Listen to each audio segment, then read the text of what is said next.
তখন আঁধার নেমে এসেছে।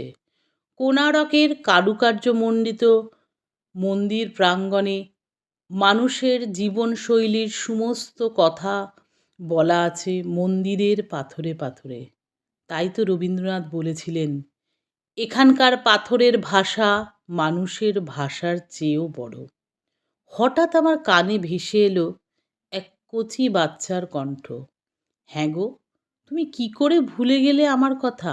আমার বাবা মূল কারিগর বিষ্ণু মহারানা এবং ১২০০ কারিগরের কথা, যাদের ১২ বছরের অক্লান্ত পরিশ্রমে এবং দক্ষ হাতে এই মন্দিরের অনুপম সৌন্দর্য তৈরি হয়। সত্যি তো, এসব কথা কি করে আমি ভুলে গেলাম? ১২০০ কারিগর এবং মূল নিচে কারিগর পাথরের বিষ্ণু মহারানা বুকে যখন কিছুতেই ঝাঁপিয়ে প্রাণ মন্দিরের দিয়ে মাথায় সবাইকে বাঁচিয়ে মঙ্গল দেয়। ঘট বসাতে পারছেন তাই না, এই তখন মন্দির রাজা একদিন প্রকৃত ঘোষণা করেন অর্থে পরের দিন সকালে উনি আত্মত্যাগের মন্দির। মন্দিরের চূড়ায় মঙ্গল ঘট দেখতে চান। যদি না হয় তবে সবাইকে তিনি মেরে ফেলবেন। ইতিমধ্যে বিষ্ণু মহারানার দ্বাদশ বর্ষীয় পুত্র ধর্মপদ উড়িয়া স্থাপত্যে দক্ষ হয়ে উঠেছে। সে সবার অলক্ষ্যে একাকী মন্দিরের চূড়ায় মঙ্গল ঘট স্থাপন করে।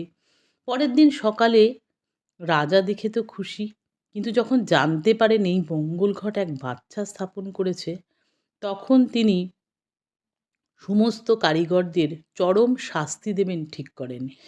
এই কথা জেনে সবাইকে বাঁচাতে ধর্মপদ লুকিয়ে মন্দিরের চূড়ায় উঠে নিচে পাথরের বুকে ঝাঁপ দেন, দিয়ে সকলের প্রাণ রক্ষা করেন।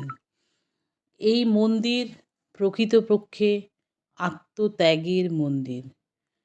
কোণারকের মন্দির সূর্য মন্দির নামে প্রতিষ্ঠিত হলেও এই মন্দিরের পেছনে যে আত্মত্যাগের ঘটনা আছে তা জানলে আজও আমরা ইতিহাসের অন্যতম দুঃখজনক ঘটনাকে জানতে পারি।